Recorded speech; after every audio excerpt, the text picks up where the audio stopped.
John 6:25 through 59. So here we go. And when they found him on the other side of the sea, they said to him, "Rabbi, when did you come here?"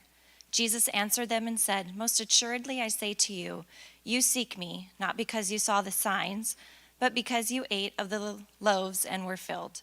Do not labor for the food which perishes, but for the food which endures to everlasting life, which the Son of Man will give you, because God the Father has set his seal on him." Then they said to him, "What shall we do, that we may work the works of God?" Jesus answered and said to them, "This is the work of God, that you believe in him whom he sent." Therefore they said to him, "What sign will you perform then, that we may see it and believe you? What work will you do? Our fathers ate the manna in the desert, as it is written, he gave them bread from heaven to eat." Then Jesus said to them, "Most assuredly I say to you, Moses did not give you the bread from heaven, but my Father gives you the true bread from heaven. For the bread of God is he who comes down from heaven and gives life to the world." Then they said to him, "Lord, give us this bread always." And Jesus said to them, "I am the bread of life. He who comes to me shall never hunger, and he who believes in me shall never thirst. But I said to you that you have seen me and yet do not believe, and that the Father gives me will come to me. All that the Father gives me will come to me, and the one who comes to me I will by no means cast out. For I have come down from heaven, not to do my own will, but the will of him who sent me. This is the will of the Father who sent me, that of all he has given me I should lose nothing, but should raise it up at the last day. And this is the will of him who sent me, that everyone who seeks the Son and believes in him may have everlasting life, and I will raise him up at the last day." The Jews then complained about him because he said, "I am the bread which came down from heaven." And they said, "Is not this Jesus, the son of Joseph, whose father and mother we know? How is it then that he says, 'I have come down from heaven'?" Jesus therefore answered and said to them, "Do not murmur among yourselves. No one can come to me unless the Father who sent me draws him, and I will raise him up the last day. It is written in the prophets, and they shall all be taught by God. Therefore, everyone who has heard and learned from the Father comes to me. Not that anyone has seen the Father except he who is from God. He has seen the Father. Most assuredly I say to you, he who believes in me has everlasting life. I am the bread of life. Your fathers ate the manna in the wilderness and are dead. This is the bread which comes down from heaven, that one may eat of it and not die. I am the living bread which came down from heaven. If anyone eats of this bread, he will live forever. And the bread that I shall give is my flesh, which I shall give for the life of the world." The Jews therefore quarreled among themselves, saying, "How can this man give us his flesh to eat?" Then Jesus said to them, "Most assuredly I say to you, unless you eat the flesh of the Son of Man and drink his blood, you have no life in you. Whoever eats my flesh and drinks my blood has eternal life, and I will raise him up at the last day. For my flesh is food indeed, and my blood is drink indeed. He who eats my flesh and drinks my blood abides in me, and I in him. As the living Father sent me, and I live because of the Father, so he who feeds on me will live because of me. This is the bread which came down from heaven. Not as your fathers ate the manna and are dead. He who eats this bread will live forever." These things he said in the synagogue as he taught in Capernaum. Thank you. You know, I once was told that the word vegan is Latin for always hungry, and that gluten intolerance somehow loosely translates to always sad in Italian. Because we all know that bread is really the sixth love language. I mean, sure, there's the other five. Maybe you know them. There's receiving gifts or acts of service or quality time, physical touch, and words of affirmation. But depending on the person, you might find that bread is the love language that their heart really yearns for most. I mean, like a bar that offers you salty chips or free pretzels, not as a benevolent act, but that you'd be thirsty and buy another drink. A restaurant manipulates you as well, as it pulls on your heartstrings when they give you free bread so that you love your experience before you've even had the chance to order. You know, we're in a series where we've entitled Jesus in His Own Words, looking at the autobiographical statements that Jesus makes about himself that make it clear to us, removing any guesswork, about who Jesus was and what he came to do. We're looking at these 7 I am statements together. And the one that we discussed today is what was just read to you, where John, you'll see, records for us Jesus' words in John 6:35, where Jesus says, I am the bread of life. He who comes to me shall never hunger, and he who believes in me shall never thirst. Now, it's important for you to remember the context of Jesus' statement here as we discuss this together today. The context is that Jesus has just performed an amazing miracle where he feeds 5,000 men utilizing just 2, you remember, fish and 5 small loaves of bread. The miracle in that moment is clearly significant because it's the only miracle other than the resurrection of Jesus that's recorded in all 4 Gospels. And it's uniquely a miracle that's actually foreshadowed hundreds of years beforehand in the Old Testament. I mean, think about the feeding of the 5,000. It clearly parallels a similar miracle from the life of Moses. When the children of Israel have exited Egypt and they're wandering through the wilderness and they're beginning to complain, saying, have you brought us here to starve and to die? And in Exodus 16, God supernaturally begins to provide bread from heaven for his people. It would arrive every day except for on the Sabbath day. And each day they'd arise to find what they called manna, which in Hebrew simply means, what is it? This mystery flaky thing that landed there that they would consume, and it would be their sustenance and life. And each day they'd go to gather because you remember if they tried to keep it overnight, it would spoil. And so each day they had to learn to depend on God for their sustenance. There's actually a second time, though, in the life of Moses that maybe you remember where God seemed to provide bread through miraculous means. You see, in Exodus 19, there's this moment in time where God's presence and glory arrive atop the mountain where God is going to meet with Moses. But God warns the people, don't even come close enough to touch the mountain. But then if you skip ahead in the story in Exodus 24, an amazing moment is logged for us where God instructs Moses and the elders of Israel along with him to prepare some sacrifices and then to take the blood of those offerings and apply it to themselves. And after they had done that, God invited them to climb the mountain to be with God. And it tells you there in Exodus 24 that when they arrived and saw God, that they ate and drank with him. That God prepared a table for them in the middle of the wilderness. That God would sit with them in that moment. It's an amazing and crazy moment in time. You see, think about it. God was undoubtedly their king and their God whom they feared and revered before that moment. But then they learned in that moment that God desired also to be their friend after they would be sprinkled in blood and made clean again and invited then to come and to dine with him. You might remember on the heels of that moment, God would give instructions to Moses about what they should do as they prepared this temporary house for God called the tabernacle that later would be built into a full-time house for God, the temple. You remember that part of the instruction in the temple was a piece of ornate gold furniture that was to be prepared and placed in the tabernacle and later the temple called the table of showbread. And there atop the table would be placed 12 freshly made loaves of bread with frankincense sprinkled on top for added aroma. Those loaves could be consumed by the priest, or as one story in the Old Testament makes very clear, it could also be consumed by the weary. As you find King David himself demonstrating while on the run from Saul, consuming this bread. These loaves undoubtedly looked backward to the moment where God demonstrated that he wanted to dine with his friends, that he had atop the mountain meet with him.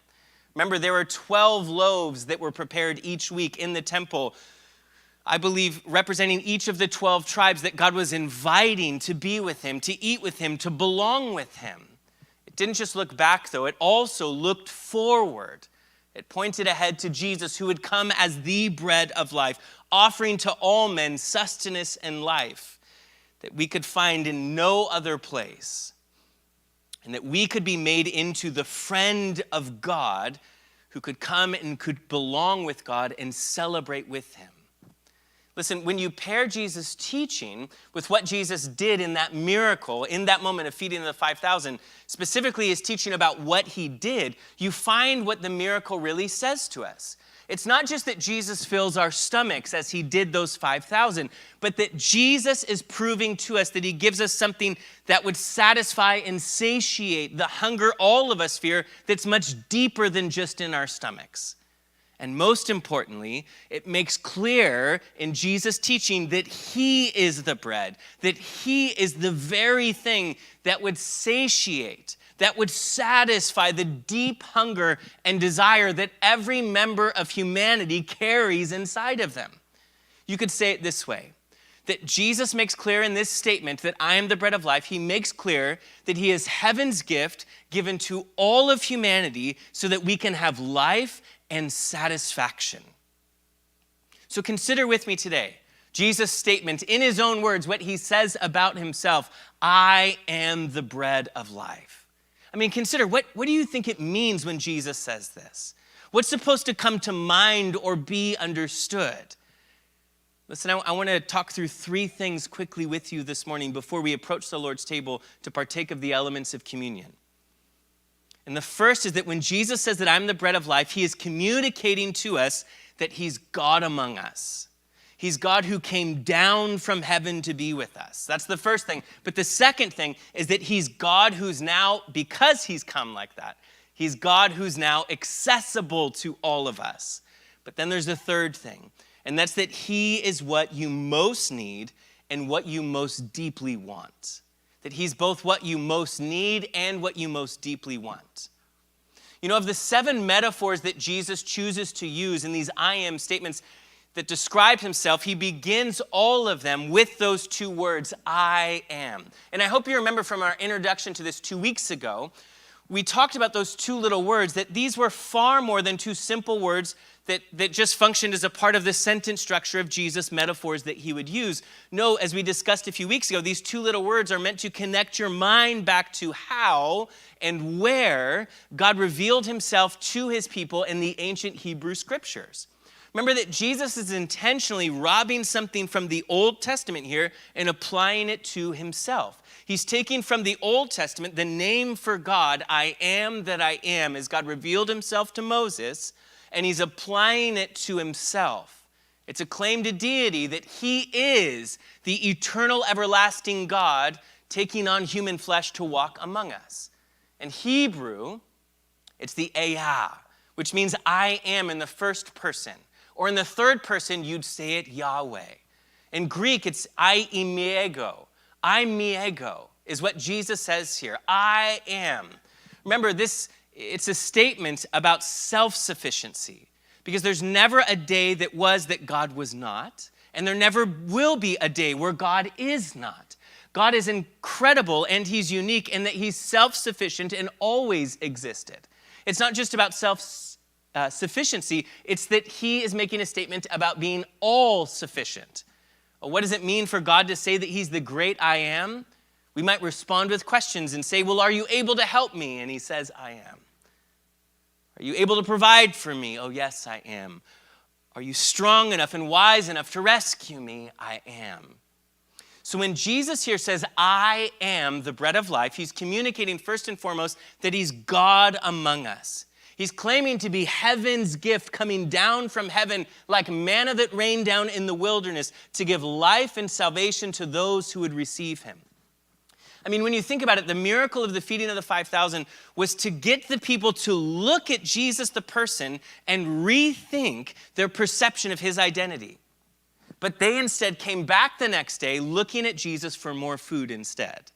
You might remember that Jesus left immediately after the miracle because John's gospel tells you that they were going to make him king, take him by force and make him their king. And so Jesus would escape off into obscurity alone. But then it tells you the next day that many from the crowd, they board boats to make a quick trip to the village of Capernaum where Jesus had made his base of ministry come out of. And after greeting Jesus as a teacher, they say, oh, Rabbi, and acting as if they're there to receive from the wisdom of the rabbi. Jesus then puts them on blast by calling them out for hunting him down as if he's some sort of a charity food truck. It wasn't the rabbi that they were after for his wisdom. It was the miracle worker that they were chasing for his bread trick. Here's how Jesus says it. Look in verse 26, where Jesus answered them and said, most assuredly I say to you, you seek me not because you saw the signs, but because you ate the bread. You ate the loaves and were filled. You see, many seem to chase Jesus down in hopes of seeing another miracle, while others would apparently be satisfied with just another free meal. You know, it's a century after Jesus, the Roman poet named Juvenal, who's best known for his book of satires, had this to say about life in this era of time under Roman rule, and I think it could be said of us today in the 21st century too. He said that the people longed eagerly for just two things, bread and circuses. And Jesus seemed to the crowd to hold a promise of both of those, a little entertainment and a free meal to boot. I tell you that because the purpose of Jesus' miracles seemed grossly misunderstood by the crowd that was present on that day. I mean, think about this with me. The miracle of Jesus, all of them, his miracles are not primarily a demonstration of his power. They serve as signs and statements of what Jesus came to do. And if that's true, then the miracles of Jesus demonstrate that Jesus came because of human suffering and to relieve human suffering. And I say that because the miracles of Jesus have human suffering really in their crosshairs. Not just hunger, but it's Jesus' interaction with a blind man. It's Jesus' interaction with a sick woman. It's Jesus' encounter with those who were sorrowful because of death. Jesus' miracles had human suffering in their crosshairs, which would indicate to us that God is no more happy with the state of our world than we are. It's actually something I found myself thinking about yesterday. I attended the funeral of a woman from our own community, not this church community, but our local community. Her husband pastors another church in this community, and she passed after a very long battle with cancer. There were none in that room who could answer the question as to why God would allow that personal experience of suffering and trauma that family has been through. But I will tell you that every follower of Jesus in that room would have said with confidence yesterday that God cares. We may not have an answer for why God allowed it, but we know the answer is not that God doesn't care, because God cared enough to come and to suffer and die. Because remember, Jesus' miracles had in their crosshairs human suffering. Yesterday at the funeral, I quickly jotted down a comment that the grieving husband, this local pastor, made regarding the death of his wife. He said this. He said, "My confidence in the goodness of God is not based on what he's done for me lately. It's based upon what he did for me at a cross." My friends, the whole world is asking, why does God allow evil and suffering? And every religion answers back with the same exact statement. Even Christianity, we say we don't know. We don't know why each specific personal experience of suffering takes place, but only one religion adds a second thought to that, adds a second detail in response to the question. And it's Christianity that can respond and say, but we know with certainty that God isn't happy about it, because we have his miracles as proof that he wants to end and alleviate humanity from their suffering. I tell you this because the purpose of Jesus' miracles seemed grossly misunderstood by the crowd that was present on that day. You see, the purpose of the miracle and of Jesus' bold autobiographical statement here that I am the bread of life was his way of communicating first and foremost that he was God who came among us, the great I am. But there's a second thing that this statement makes clear to us. The second thing is that he is God who is now accessible by all of us. He's God who is now accessible by all of us. Think about how Jesus described himself. I'm assuming it's really not the first or the only time you've heard someone compare themselves to a food or a drink. Maybe you've heard a man refer to his wife as being like a fine wine that ages well over time. Or maybe you've heard him complain that his wife has champagne taste on a beer budget. But listen, Jesus here, when he says, I am the bread of life, please hear what he didn't say. He didn't say, I am the caviar of life, or I'm the Kobe beef, or the escargot. He did not describe himself as a highbrow delicacy. If that's who he was, then Jesus would be reserved for the elite, for the prestigious, for the religious, the moral, the worthy. Instead, he simply said, I am the bread of life.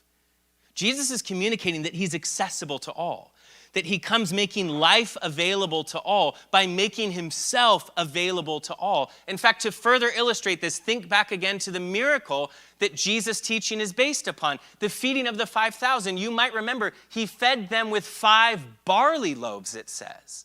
And the reason that's significant is because barley was the grain of the peasants. It was the simplest of forms.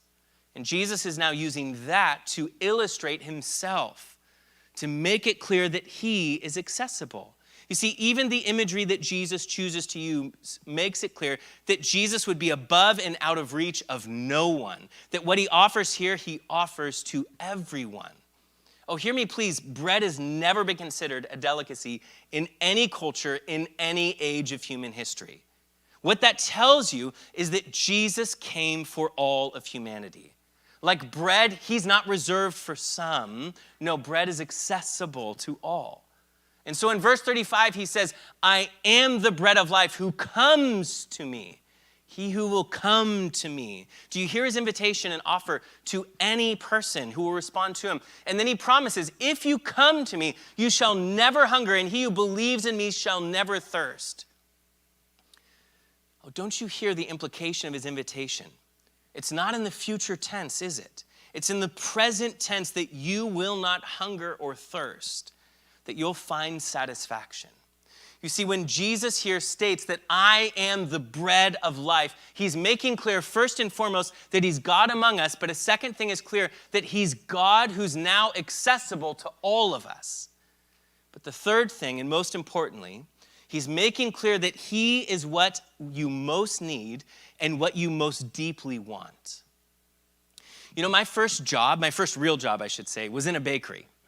And some might say it's also where I met my first love. She was French and slender. And every day, just before my scheduled break, I'd wheel the bread rack out of the walk-in oven, and before anyone could see, I'd snap one of those beautiful French baguettes in half, and then I would mark it as damaged product that couldn't be sold, and then I would devour the entire thing during my 15-minute break. Now at 40, I don't know that I could do that or if it'd be advisable, but at 15, it was awesome. Now listen, as a person, I've been accused of being overly captivated by a good loaf of bread. In fact, my doctor seems to be the most concerned about this deep connection that bread and I share.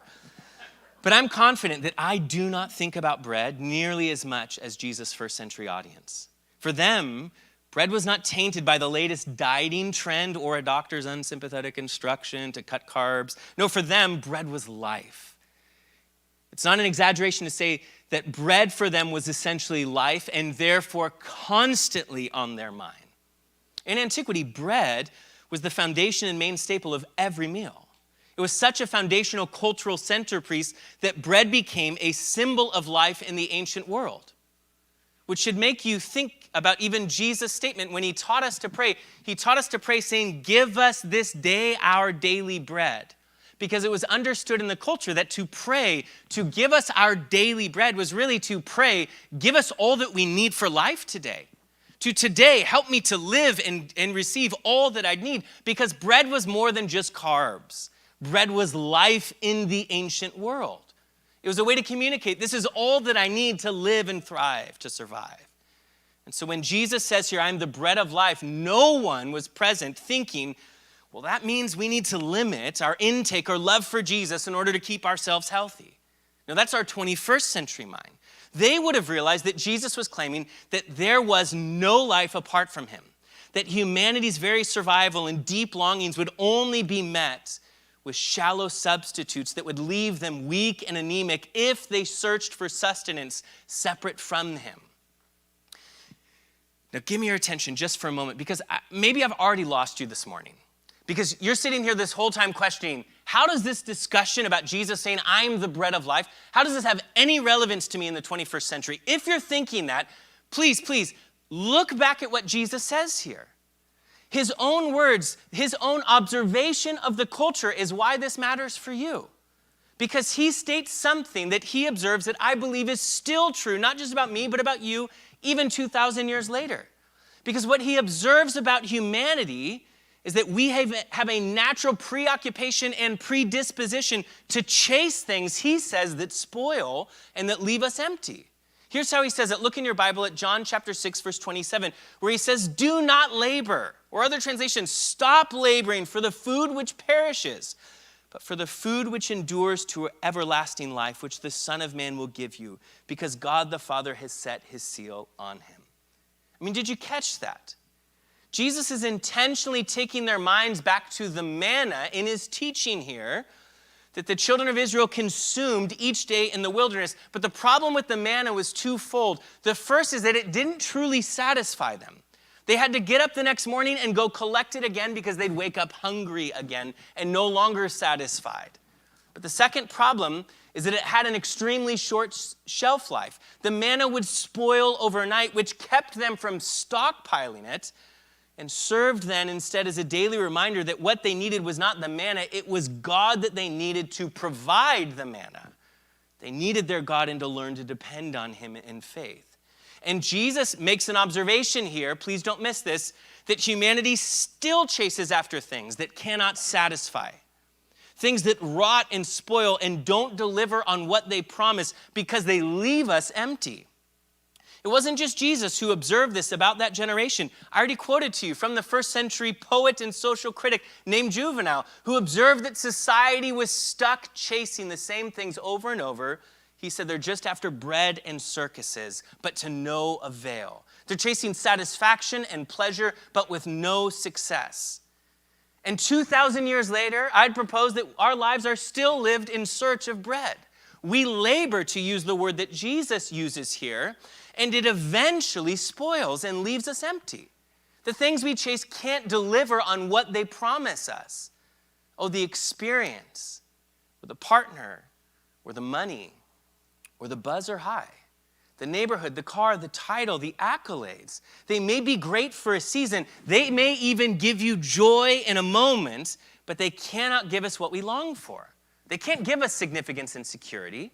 They cannot bear the weight of our identity or happiness. If it's a person that you're trying to place the weight of your identity and happiness on, they'll be suffocated by that kind of pressure.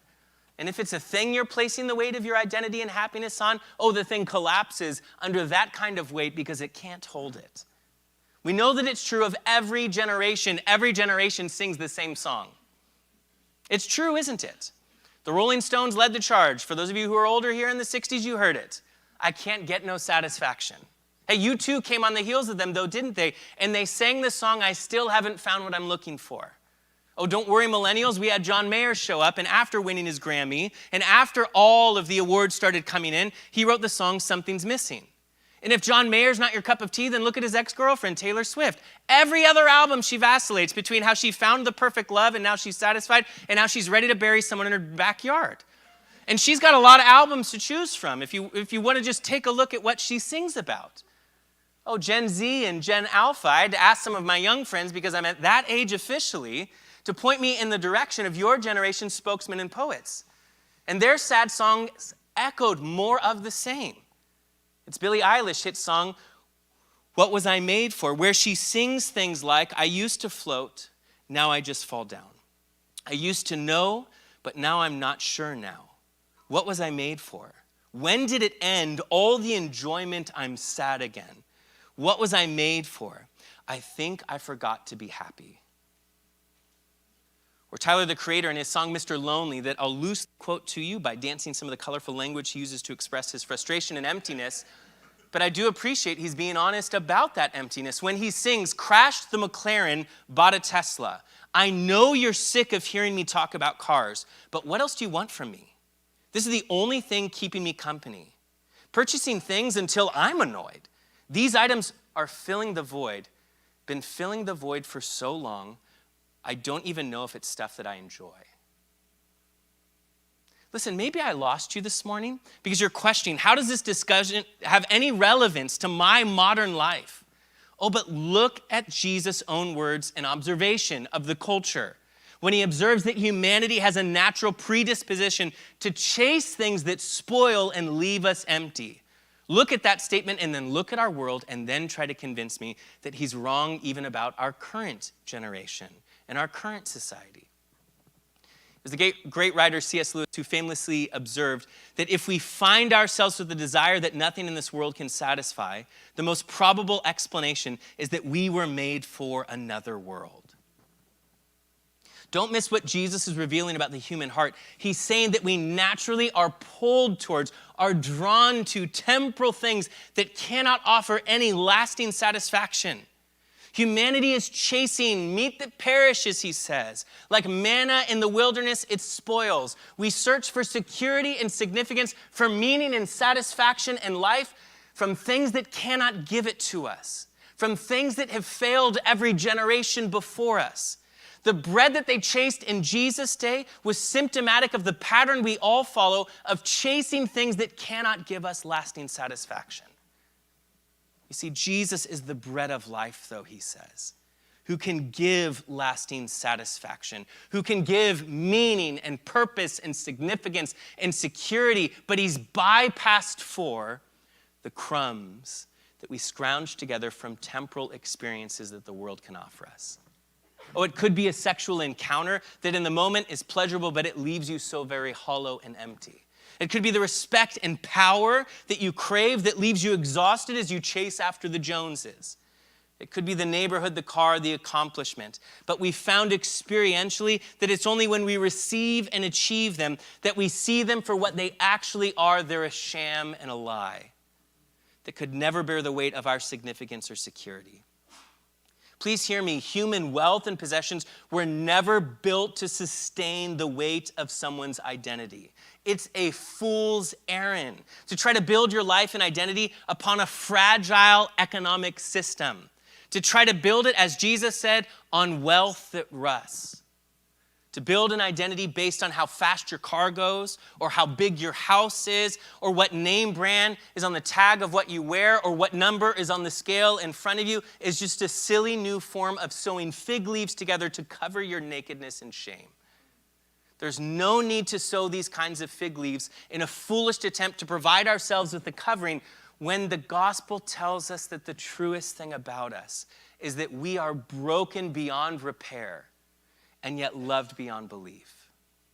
This is how the gospel then frees us from the entrapments of a materialistic culture, because we see it as an empty trap where more never equates to enough, where the fig leaves, they always itch, and the bank account, it's never large enough. You see, the gospel of Jesus doesn't just impact my eternal destination, making me reconciled with God and placing the hope of heaven in my heart. No, it changes my experience in the here and now, freeing me from the approval deficit that causes me to use wealth and to try to use influence or to try to use power at every turn as a way to prove myself as better than or worthy of the thing I most long for, which is to be known and loved.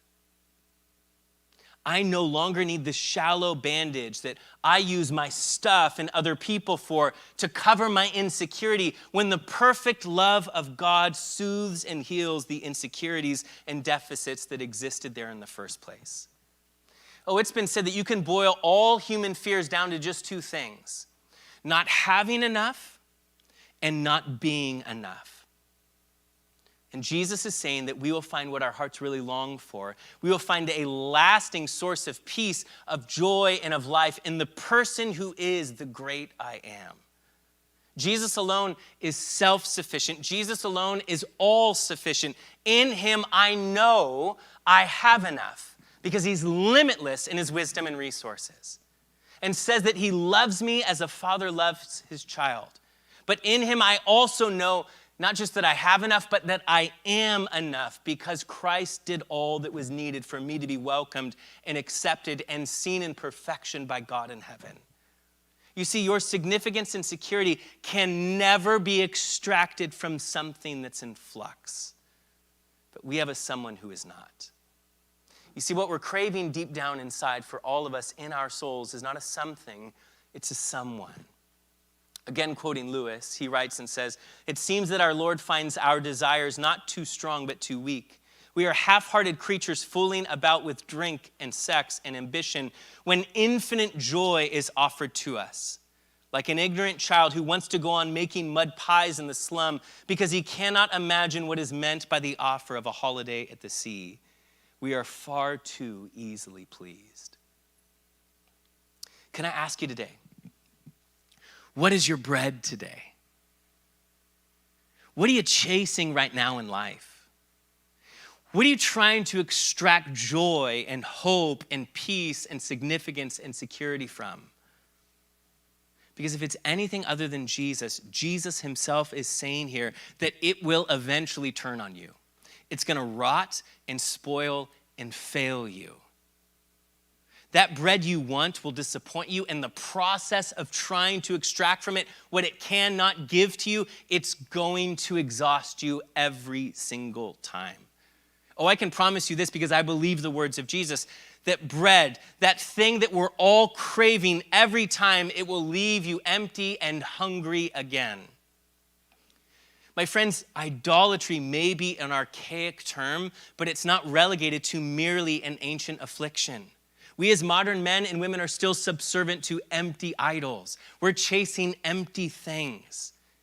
What all these deities share in common is that they are hollow, empty masters who only demand and never deliver, and whose demands are never satisfied. They always demand more. Idolatry happens when we turn even a good thing into the ultimate thing in our life. It's been rightly said, I believe it was by John Calvin, that the Bible is clear in displaying the human heart as an idol-making factory. My friends, quite possibly the most important thing that you'll hear me say today, though, is that idols can't be merely removed, they have to be replaced. Specifically, your heart needs to find something or someone that is more captivating, that is more compelling to live for and to worship. And here is Jesus standing up saying, you've chased these things that are empty. You've got a hunger and a desire for something, and you've tried it all, but Jesus is saying, but I am the bread of life. Offering satisfaction to us that lasts, saying that we will find in him what our hearts have always yearned for. Oh, I've explained Jesus' observation that you and I, that we are prone to pursue bread that spoils, and I agree with that assessment of you and of me. But allow me just for a moment to expound on Jesus' claim that he's the bread of life. Because Jesus promises that in receiving and consuming him, we will find and experience everlasting life. And if you're choking on already the idea that Jesus said, if you eat my flesh and drink my blood, and everybody freaks out going, is this cannibalism? It's not. Remember, Jesus is metaphorically saying, and I am bread. He was not a loaf of bread. And metaphorically he says, and if you consume me, because what you do with bread is not look at it. No, you have to partake of it. And that's what Jesus is saying. You can't just look at, no, you have to take and eat of Jesus. You have to feed on Jesus. You need to consume Jesus. You need to receive Jesus.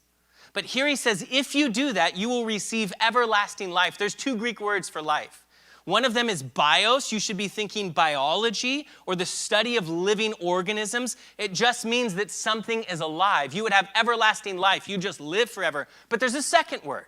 And the second word is zoe. And it's found in verse 27 where he says, you'll have everlasting zoe. Not just bios, not just that you'll live forever, but that you'll have everlasting zoe. You find it again in verse 35, I am the bread of zoe. In verse 40, everyone who sees the Son and believes in him may have everlasting zoe. In verse 47, that you would have eternal zoe. In verse 48, the bread of Zoe. Verse 51, I am the Zoe bread which came down from heaven. If any man eat of this bread, he shall have Zoe forever.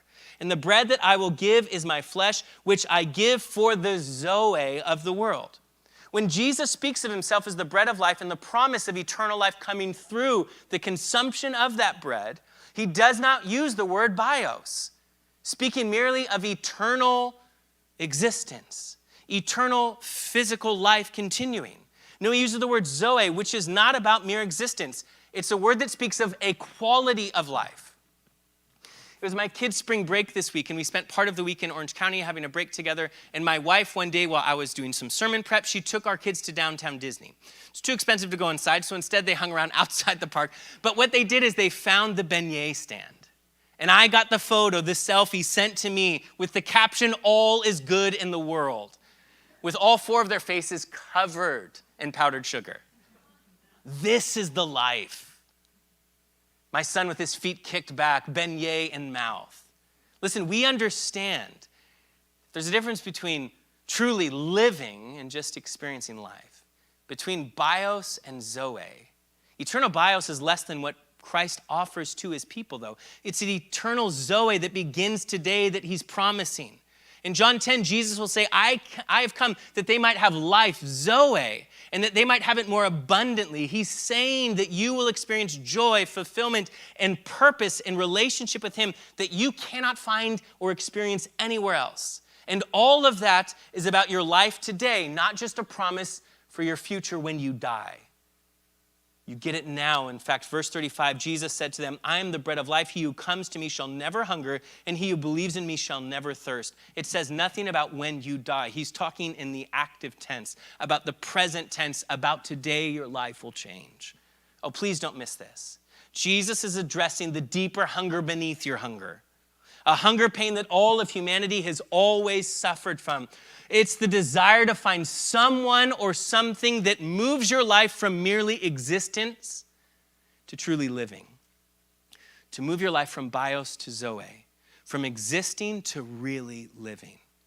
And by calling himself the bread of life and contrasting it with the manna in the wilderness, Jesus here is saying that any substitute for him and what he alone can give you, that zoe, a real reason for living, something that moves you from existing to really living, every substitute, Jesus is saying, will spoil like the manna did in the wilderness.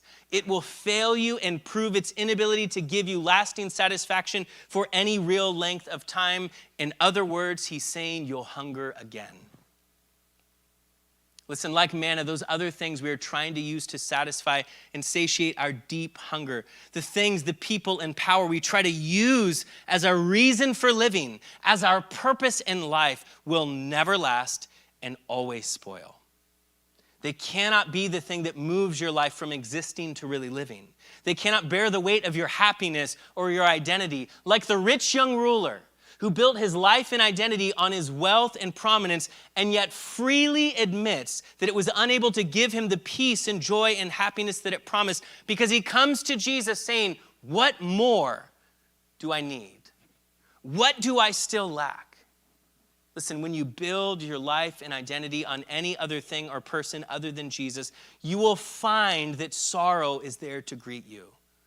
Whether it's your wealth, or your beauty, or your health, or your sexuality, or your sexual expression, or your home, or career, or car, or family, all of it will fail you if you're looking to extract from it what it's unable to give you. Listen, when the manna spoils and fails to give you what you hoped it would, do not think for a second that it was God who lied to you. It was we who lied to ourselves when we bypassed God and made the good thing that God gave us into our new God. My friend, if you're not experiencing zoe as Jesus offered, is it because you've had something else as your bread? Is there something else that you're trying to use to move you from existing to truly living? And is it rotting away and failing you? Listen, choose today to close the proverbial refrigerator of life today and quit trying to extract from this world what it cannot give you. May I remind you, the only way to truly remove an idol, though, is to replace it with something more captivating, more beautiful, and more satisfying. And so today I'd ask you, then partake of the bread of life today. Oh, I've explained to you the observation that Jesus made about our culture, that we're chasing something that doesn't satisfy, and I think he's right. Oh, we took the time to expound on what Jesus is really offering, which is not just existence, but it's life, it's living. But really the question of the day and how we close is the question that you have to answer. And that's, have you responded to Jesus' answer? You see, the million-dollar question when Jesus makes the statement, I am the bread of life, is what do you have to do to receive and experience the true bread of life that can satisfy and satiate your deep hunger for purpose and meaning, that can move us from merely existing to actually living? It's what they ask in verse 28, where they say, what shall we then do that we may work the works of God? Other translations render it this way: what must we do to do the works God requires of us? They're asking Jesus the thing that we would ask in a moment like this: what do I need to do to experience what you are offering and promising here? In verse 29, Jesus answered and said to them, "This is the work of God, that you would believe in him whom he sent." You see, this is the uniqueness of the gospel, setting it aside and separate from every other religion, because every other religion will set a pathway before you that you must walk along and stay on successfully. Every other religion lays out a way for you to get the bread, claiming that here's our secret recipe for the bread. Here's the path that you need to get on and stay on. Here are the 5 pillars or the 8-fold path or the 12 ingredients. Here's what you need to do. And if you succeed, those religions will promise you, then you'll find life at the end of the road. But Jesus didn't come as a mere example. If he did, he'd crush you. He came as a savior to rescue you. In John 14:6, he'd say it this way: I am the way, the truth, and the Zoe, the life. No one comes to the Father except through me. Jesus didn't present an example or path before us for us to labor and follow. Jesus is the way, and embracing him is to embrace life. They asked, what are the works, plural, we need to do? He responded back, this is the work, singular, you need to do. You see, in the same way that you partook and ate the bread and were filled, Jesus said, you must take me, receive me personally. That is the one work that God demands and requires. My friends, what we have to do is feed on Jesus. To make him the bread that you consume. To keep him solely in the place and position of your reason for living. To lean on him because he alone can bear the weight of your significance and security. You can close your Bible.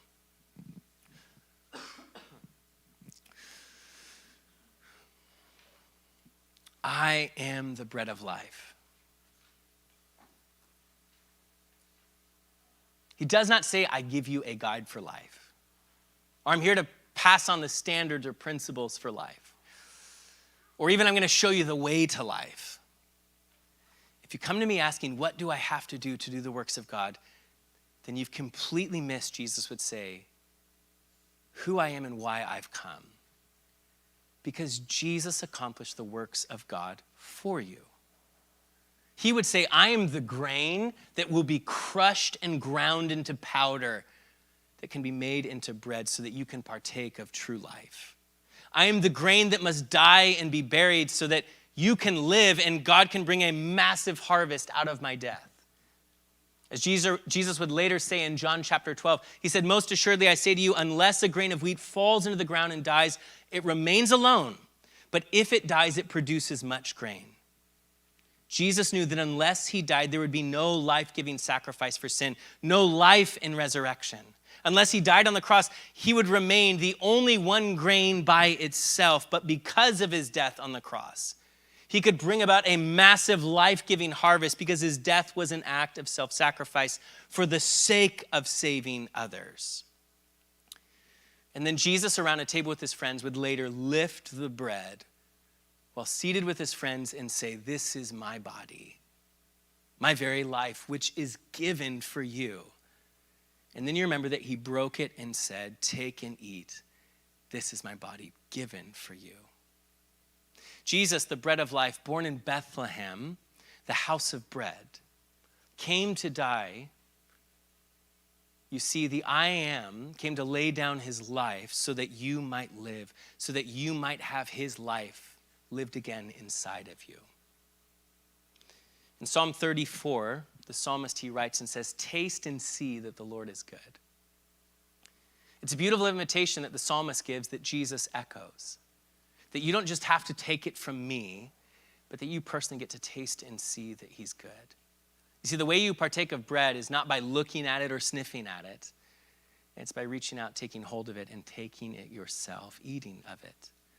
And that's what Jesus offers us, his very life. Will you take him up on the offer to give your life meaning and purpose by turning his direction today, setting down everything else you've pursued that's slowly rotting away, and saying, Jesus, I'll taste and see it today, that you are good and satisfied.